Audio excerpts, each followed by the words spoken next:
All right, Ron Earley, the CEO of Automation Empire, and we're here to talk about his wholesale company. So, we're excited to bring locally owned and operated businesses to the Sarasota area and just talk about what you do. So, stay tuned. Okay, for those who don't know you, they should like and subscribe on your Instagram, right? Yeah, Instagram. Okay. So explain a little bit about what you do and kind of where you are so that if people want to reach out to you, they can. Okay.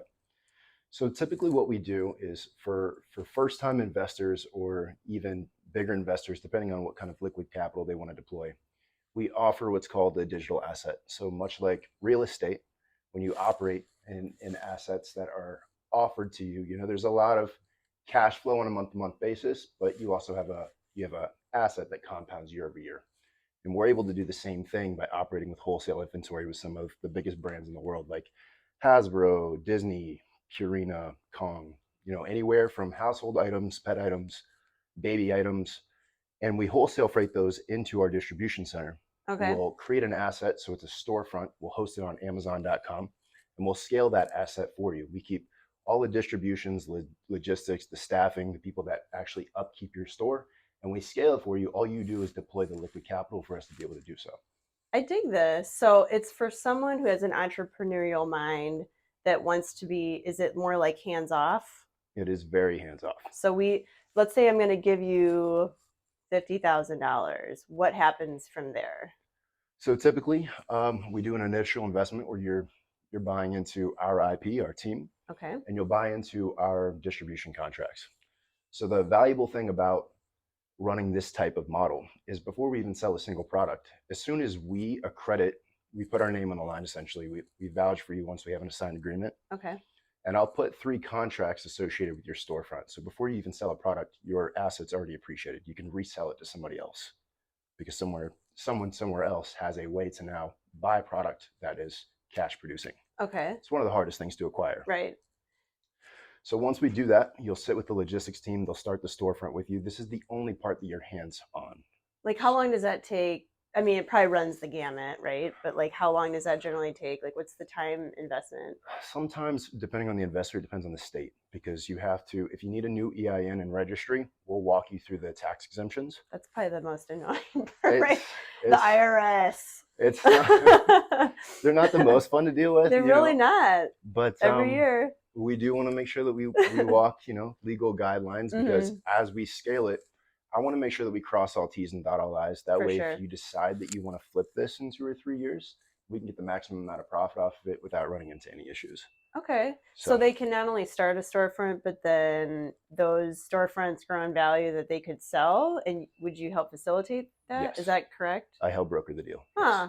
Broker the deal. Huh. Yes. You have to have a broker's license and anything that's an appreciating asset. So, Interesting. I didn't know this part. So you and I met by way of our mutual Z, yes. right? And we all Wonderful human being, by the way. she's amazing. Love you. So I see her in the gym every morning, and clearly all you and your team are workout fiends. So we all kind of get along, and we kind of are very like minded in that regard. So Right. what's the other guy that I met up? Gray. Gray. Yeah, he's very jacked too. He So looks like he eats people. he might eat people on the side. I don't know when he goes home. I'm not sure. That kind of calorie count's serious. It's a lot. But like it's interesting when you meet people, and I'm diverting a little bit, when you meet people that work out in the mornings like that, you tend to have like minds, like Right. entrepreneurial, hardworking.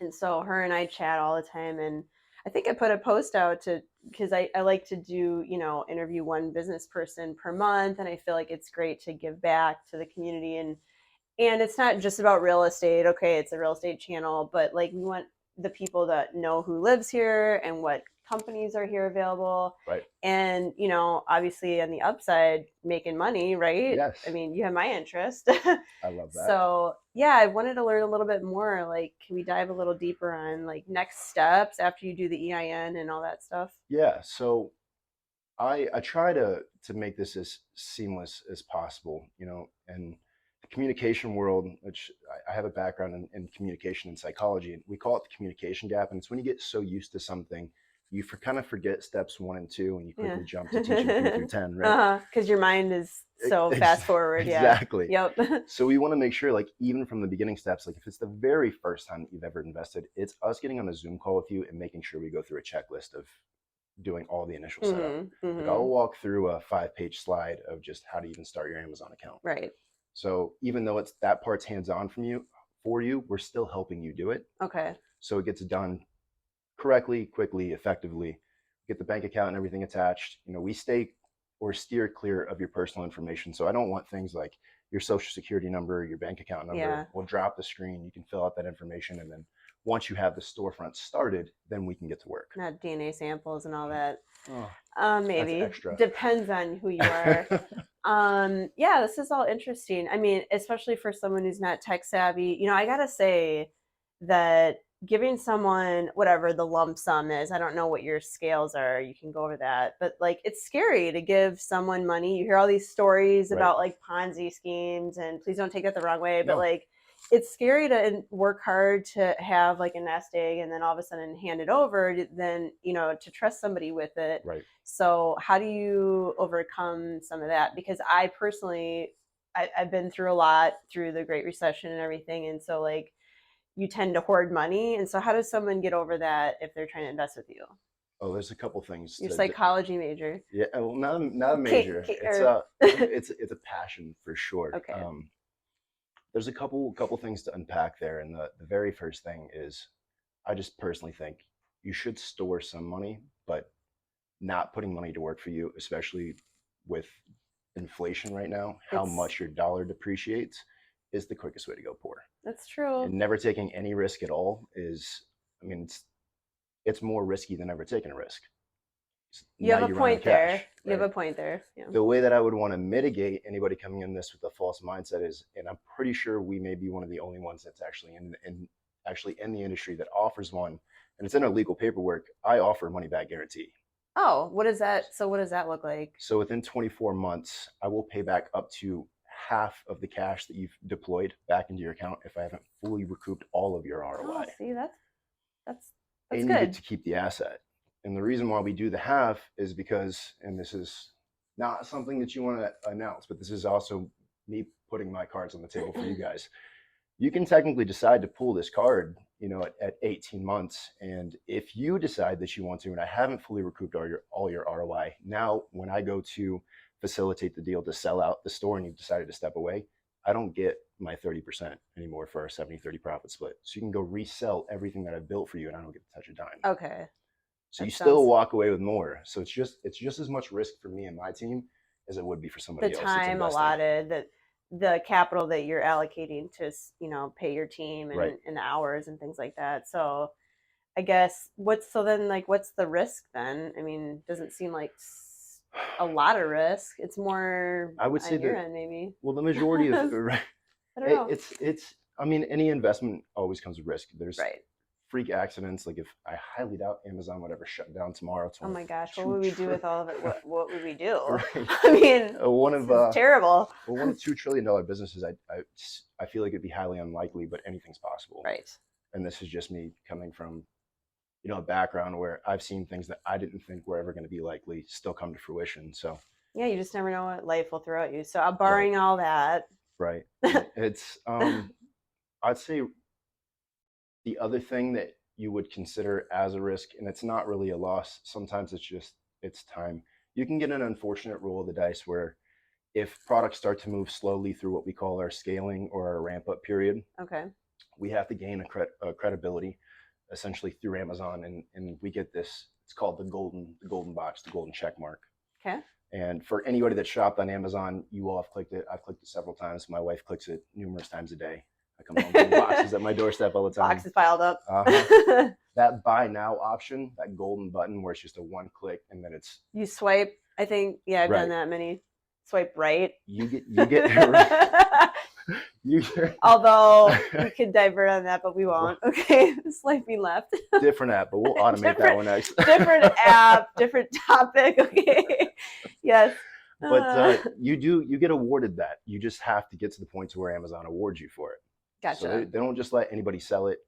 sell products on there. And even if I have the right documentation and paperwork that says that you're authorized to sell the brands, manufacturers that I'm going to provide you, I have to get you to the point where Amazon will allow me to do that. It's not quite like, not to diminish what you just said, but it's like the blue check mark for In a way. Instagram, which I do not have. Okay, I'm not that cool. Or the blue check mark for, what's the other one? Twitter. So Twitter. I think Facebook rolled theirs out too. oh golly, I have 0 checked, so I'm not that popular, I guess. But soon, I have faith. So you do after this video, for sure. Well, that's really interesting. Like, who are you targeting? And like, I know you guys are big on social media, so like, do you ever reject people? Yes. Yeah. I want to know more about that. So I'm great about expansion, and I want to build with the right people. And there's a couple of reasons why I'm doing this, and I'll answer that part of the question, and I'll funnel into the next answer. There's been plenty of times where we've scheduled Zoom calls with people to make sure that they're the right fit before they get the chance to pay. And some people will consider it a sales call. I consider it a qualification call because it goes 2 ways. I'm going to explain the model, how it works with you, and I want to make sure you're the right fit for us just as much as we're the right fit for you. Because it's a relationship ongoing, and so you're going to have to deal with the same people. It's just and like, there's been times in the past, and I'm sure you've dealt with them too. Never. Where people have paid you money and you have paid more just to get them to go away. Well, it's a little different in my business, but anyway. But yeah, it's. You just don't want to get stuck in that, you know? I just don't feel like any amount of money is really worth that. And do you, it seems like you have a really strong intuition, like I feel like I do, about people. And I think that matters. And I think you want someone probably that's going to be with you a long time. It's not just like, okay, in and out, I got my money and then I'm out. It's like you want to grow with your team. I do. I grew up in a very lower middle class family. My dad was a business owner, but he was one of the ones that never really wanted me to start a business because he never really worked on it. He always got stuck working in it. There's a difference. Huge. There's a big difference. Huge. And one thing that I grew up around that I would have loved to change had I had the capability to do so was just having like-minded people around. And I think like you hear a lot of the same things, like show me who your 5 friends are, I'll tell you who you are. So I have like this crazy idea and concept that if I grew this community of investors and business owners, they have kids, and now as my kids grow up, I've now hacked a community for them to grow up in where they can talk to like-minded people. And now I've got them growing up in something that I never had accessible to me. So when you say like, do you pick and choose? Yeah, absolutely. Because it's a long chess game. I think that's a good life lesson. Not that we have to tell people, what to do here, but like I think I've always kept my circle really small and quality, and the same with my clientele. I want like my clients to be quality and lifelong, because I mean it costs more to get new clients more than it does to keep the clients that you do have, and you build relationships, and you go to dinner and you go to lunch, and those are amazing things that people would love to have. So that's great to hear. So I don't think there was ever a dollar made without a relationship there first. So it's definitely something to prioritize. And I hope that amongst creating this, which there's plenty of people that we have on board that see a similar vision with me now, it'll be there by the time I need to utilize it with them. Wonderful. So, okay, let's get down to brass tacks. Profit. How does this all work? And like, do you have a minimum? Do you have a maximum? Probably there's no maximum deposit or investment. Right. Technically, no. And I think it's important to address, like when we go through that scaling process, that ramp up period, sometimes the margins they're a little smaller, and there's a little method to the madness with that. I want to sell products that have less competition on Amazon, and they have a higher probability of getting a positive review. Like can you give me an example? Like what kind of stores do you have? Because it's kind of like, is it just a wildly... Well, it's definitely, what's been nice about us creating relationships in the space, in the manufacturing space, is we travel to different expos and set up different booths. So there are different niches that we just happen to have contacts in all of them. Like what, for example? So we just went to the largest toy expo in Vegas, which was pretty fantastic. I saw your Amanda's Instagram. Yes, I've seen it. It was pretty incredible. A lot to navigate. It was like 3 floors and like 3,500 vendors. It was crazy. Where do you start? You start to burn out. Like after like 3 o'clock, you need like 3 or 4 cups of coffee to pick back up. And it's Vegas, so but exactly. Yeah. But So, but that's having that is another thing that makes this particular model unique, or at least us unique. I can't speak on behalf of other people. I would hope that they're running the service the same way. mhm.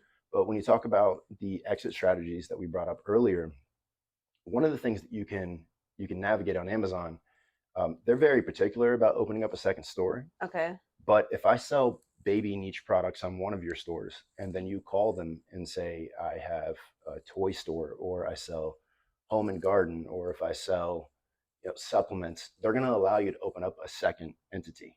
So now, as we have a cash flowing asset that's producing month over month and it compounds year over year, I can now have 3, 4, or 5 of these selling. And just because I decided to sell the one doesn't mean that I stop my cash flowing asset. I can just flip, rinse, and repeat the cycle. Oh, So it's wow. highly lucrative that way. It sounds like it. Right. Okay. And the client, the investor, is just kind of in the wings this pretty much entire Correct. time.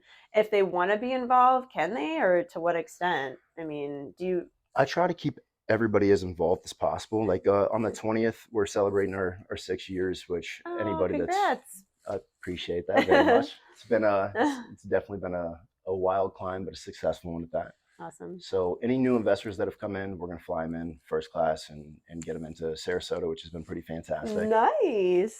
Take them down It's to the warehouse. fancy. It feels fancy. right. You know, That's amazing. I want to make sure that in something like what you just said, where there's a lot of schemes and things being ran, I want people to understand like how they're being treated when they come into this. Okay. I fully believe in what I said about Rolling creating out the red community. carpet. Exactly. It should be that way. That's how I want to treat the service. That's how we build a community, and there's a lot of culture built in this company. Right. Everybody cares about everybody else. What's the Maya Angelou quote? People will forget about what you said, but not about how you made them feel. Exactly. It's so true. We want to be around good people, And life's too short not to. It is. Way you have a great too short attitude. I appreciate that. I try to do my best. I like positive people. I love people that are entrepreneurial, because if it were easy, everyone would do it. And it's the whole, I don't know if you watch Ben Shapiro. Yeah. Actually. But he's such a wizard when it comes to he's interviewing the guy about the pencil factory or whatever it was, and the guy making the pencils well, I'm making the pencil, you see it, he's making the pencil, and he's like, I should get a piece of the company because I'm making the pencil. And Ben Shapiro and his wizardry, the way that he just attacks the answer is like, well, you didn't invest the time, risk, and the money and the effort and the loss and the sleepless nights and on and on and on to get a piece of that profit.